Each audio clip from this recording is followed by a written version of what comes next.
Assalamualaikum warahmatullahi wabarakatuh. Perkenalkan, nama saya Anissa Wahifirliani, Prodi Akuntansi, Fakultas Ekonomi dan Bisnis Universitas Trunojoyo, Madura. Di sini saya akan berorasi tentang UKT.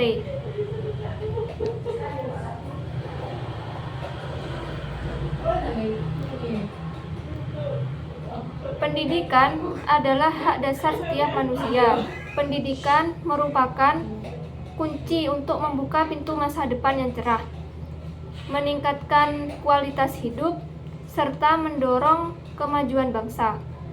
Namun, dalam konteks Indonesia saat ini, akses terhadap pendidikan tinggi semakin terbatas, terutama bagi masyarakat dari kalangan ekonomi menengah ke bawah. Salah satu faktor yang semakin menyulitkan akses pendidikan tinggi adalah kenaikan biaya kuliah tunggal atau biasa disebut dengan UKT yang terus meningkat. Kenaikan UKT yang signifikan ini menjadi beban berat bagi banyak keluarga, terutama mereka yang memiliki keterbatasan finansial.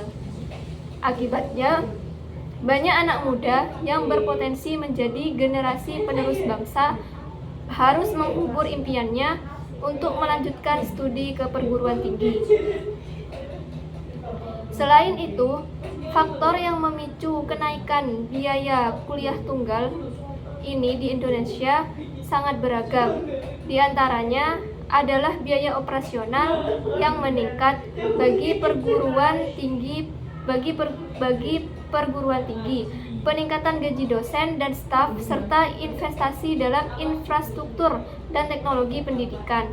Selain itu, adopsi model pendidikan berbasis hasil juga telah mempengaruhi struktur biaya pendidikan tinggi dengan memunculkan kebutuhan untuk meningkatkan sumber daya dan fasilitas pembelajaran.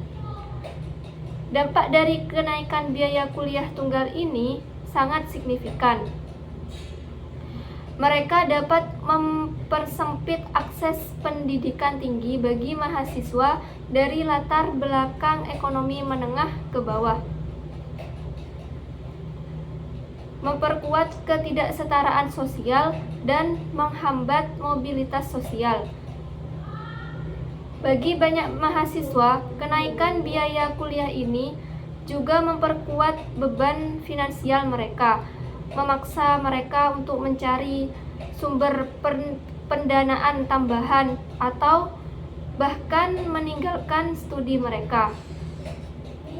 Dalam konteks ini, penting bagi kita untuk mengeksplorasi lebih lanjut tentang akar penyebab kenaikan biaya kuliah tunggal di Indonesia, dampaknya terhadap mahasiswa dan masyarakat, serta langkah-langkah yang dapat diambil untuk mengatasi tantangan ini dengan pemahaman yang lebih mendalam tentang isu ini.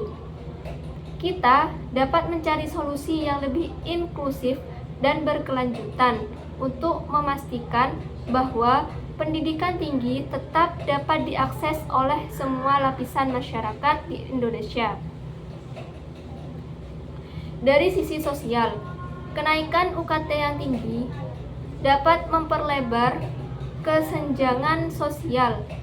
Anak-anak dari keluarga kaya akan lebih mudah mengakses pendidikan tinggi, sementara anak-anak dari keluarga miskin akan semakin sulit untuk meraih mimpinya. Hal ini dapat menghambat upaya pemerintah untuk mewujudkan masyarakat yang adil dan merata. Selain itu, kenaikan UKT juga dapat menimbulkan stigma negatif terhadap mahasiswa yang berasal dari keluarga kurang mampu. Mereka mungkin merasa minder dan tidak percaya diri untuk berinteraksi dengan mahasiswa lain yang berasal dari latar belakang ekonomi yang lebih baik. Solusi yang perlu dipertimbangkan dapat dilakukan beberapa hal, yaitu meningkatkan beasiswa. Pemerintah dan perguruan tinggi perlu meningkatkan jumlah dan jenis beasiswa yang tersedia bagi mahasiswa yang kurang mampu. Memperkuat program KIP kuliah. Program KIP kuliah perlu terus diperluas dan diperkuat agar dapat menjangkau lebih banyak mahasiswa yang membutuhkan. Mendorong penelitian terkait biaya pendidikan. Perlu dilakukan penelitian yang lebih mendalam terkait biaya pendidikan di Indonesia, sehingga dapat ditemukan formula yang tepat untuk menentukan besaran UKT. Melibatkan mahasiswa dalam pengambilan keputusan. Mahasiswa perlu dilibatkan dalam proses pengambilan keputusan terkait kebijakan pendidikan, sehingga suara mereka dapat didengar dan diperhatikan. Cukup sekian orasi dari saya. Apabila ada salah kata, saya minta maaf. Terima kasih. Wassalamualaikum warahmatullahi wabarakatuh.